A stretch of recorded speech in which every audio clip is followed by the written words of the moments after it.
Assalamualaikum warahmatullahi wabarakatuh. Saya Elinia Yati akan menjelaskan tentang sejarah etika di Indonesia dan di dunia. Secara historis, etika sebagai usaha filsafat lahir dari keambrukan tatanan moral di lingkungan kebudayaan Yunani pada 2500 tahun yang lalu.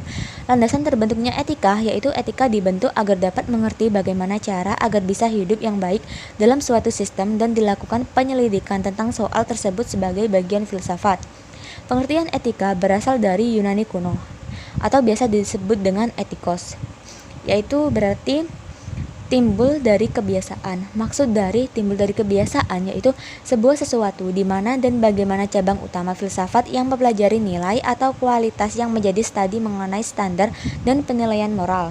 Etika mencakup analisis dan penerapan konsep seperti benar, salah, baik, buruk, dan tanggung jawab.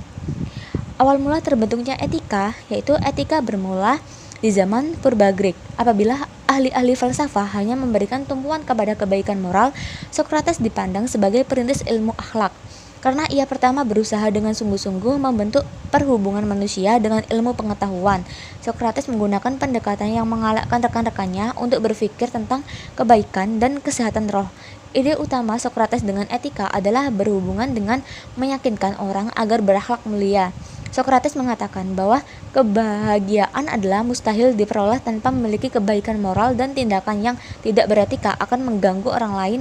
Malah beliau menganggap orang yang tidak beretika sebagai orang yang lemah dan mempunyai psikologi yang tidak sehat. Socrates ia dipandang sebagai perintis terciptanya ilmu etika sehingga ia dijuluki bapak pertama etika. Bagi Socrates, hakikat etika adalah pengetahuan. Semua orang berpengetahuan, namun tidak semua orang berpendidikan. Dalam pemikirannya, Socrates terdapat 4 aliran etika, yaitu yang pertama sinik, dikenal dengan golongan Antisthenes. Golongan ini berpendapat bahwa etika dalam prakteknya adalah sikap menahan diri dari nafsu atau membenci kemewahan. Yang kedua yaitu Cyrenaean, disebut juga dengan golongan hedonis. Aliran ini mengutamakan kesenangan dalam hidupnya. Bagi mereka, kesenangan adalah jalan hidup. Kemewahan, kemegahan, kekuasaan, dan lain-lain merupakan perlengkapan wajib dalam kehidupan, asalkan tidak menimbulkan unsur mendominasi satu sama lain. Yang ketiga yaitu Negarian. Aliran ini mengungkapkan bahwa etika adalah ukuran menuju kebaikan tertinggi, namun kebaikan tertinggi tersebut bukan terdapat pada diri kita, tetapi di luar diri kita. Yang keempat yaitu Platonis, yang nantinya aliran ini ditokohi oleh Plato. Plato berpendapat bahwa alam lain adalah alam rohani. Di dalam dunia ini terdapat kekuatan bermacam-macam. Dalam kekuatan itu timbul dari perimbangan dan tunduknya terhadap hukum. Selanjutnya yaitu Aristoteles menyatakan bahwa kebaikan moral mempunyai hubungan yang sedikit dengan intelektual, tetapi lebih kepada sifat, karakter atau personality. Dari ketiga ahli falsafah ini berpendapat bahwa kebajikan seseorang itu tergantung sepenuhnya dan berada dalam tangan seseorang itu. Sekiranya etika pada zaman dahulu menekankan kebaikan moral dan rasionalnya, dan pada etika modern hanya banyak berfokus kepada penentuan sifat-sifat beretika pada tindakannya. Etika modern telah membentuk 2 persaingan, yaitu yang pertama, tindakan yang mempunyai sifat etika dalaman dan memerlukan status moral daripada akibat konsekuen yang dibuat tindakan itu sama ada betul atau salah.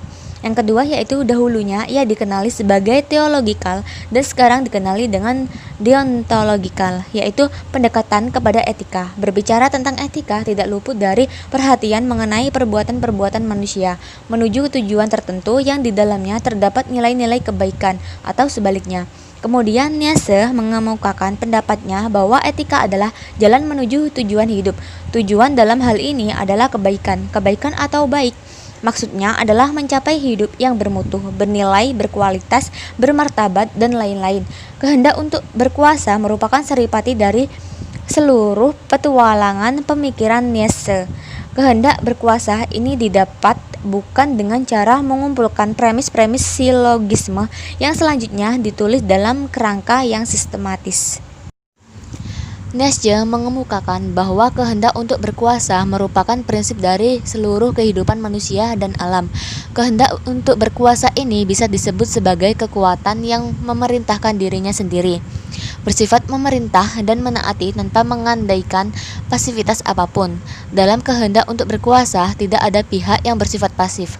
Hal ini menurut Nietzsche karena untuk menaati perintah kehendak untuk berkuasa tersebut dibutuhkan kekuatan untuk memerintahkan diri sendiri. Menurut Nietzsche, moralitas setiap orang yang lemah maupun kuat merupakan ungkapan kehendak untuk mengatasi diri atau kehendak untuk berkuasa. Kehendak untuk berkuasa sebagai prinsip moralitas terlihat dari perbedaan macam-macam moral berdasarkan tujuan dari moral tersebut. Lebih jelasnya lagi, Nietzsche menyatakan untuk memahami moralitas, kita harus menghubungkannya dengan hidup yang tidak lain adalah kehendak untuk berkuasa. Nietzsche menolak adanya fakta moral. Menurutnya, fakta moral itu tidak ada, yang ada hanya interpretasi moral. Kehendak untuk berkuasa selain sebagai prinsip moralitas juga sebagai nilai tertinggi yang menurut Nietzsche harus dicapai manusia untuk menghadapi tekanan-tekanan kekuatan ataupun kehidupan. Ketika manusia sudah mencapai nilai ini dengan mewujudkan kehendak berkuasa, berpotensi untuk menjadi manusia super atau lebih dikenal dengan istilah Ubermensch. Ubermensch adalah manusia baru yang kembali ke semangat kekuasaan, yang telah terbebas dari belenggu sistem nilai dan moralitas selama dan mewujudkan kehendak untuk berkuasa. Ubermensch adalah manusia yang berani untuk berkata iya pada hidup yang penuh dengan kaos ini. Nietzsche membagi moralitas menjadi dua bagian, yaitu moralitas budak dan moralitas tuan. Yang pertama yaitu moralitas budak. Moralitas budak adalah moralitas orang kecil, masal, lemah, moralitas yang tidak mampu untuk bangkit dan menentukan hidupnya sendiri dan selalu iri terhadap mereka yang kuat. Yang kedua yaitu moralitas tuan, adalah yang dibangun berdasarkan semangat afirmatif setiap orang terhadap hidup. Selanjutnya yaitu tahun 600 SM pembicaraan mengenai etika dimunculkan kembali oleh murid-murid Pitagoras yang terkenal dengan sebutan golongan Orpitisme. Pembicaraan mereka diberi nama agama misteri Yunani, yang diantaranya terdapat ungkapan bahwa hakikat intelektual lebih tinggi daripada hakikat sensual. Hidup sederhana terbagi menjadi 3 bagian. Yang pertama yaitu sederhana dalam berpakaian. Sebelum pakaian dikenakan, orang sering melihat bagaimana pakaian itu bagus, mewah, menarik, dan lain sebagainya. Namun jika sudah dikenakan, orang lain tidak lagi memandang nilai baju itu, tetapi nilai dari perilaku orang yang bersangkutan. Oleh karena itu, sederhana dalam berpakaian sangat menentukan keadaan seseorang. Yang kedua yaitu sederhana dalam berbicara. Akan terbuang-buang waktu saja jika hanya menjalani hidup dengan banyak bicara, namun tidak ada tindakan. Berbicara seperlunya saja dengan diimbangi action yang maksimal. Yang ketiga yaitu sederhana dalam makan dan minum. Nabi menganjurkan untuk membagi porsi perut menjadi 3/4 bagian, yaitu 1/4 pertama untuk makan, kemudian untuk minum, dan 1/4 lainnya untuk bernafas.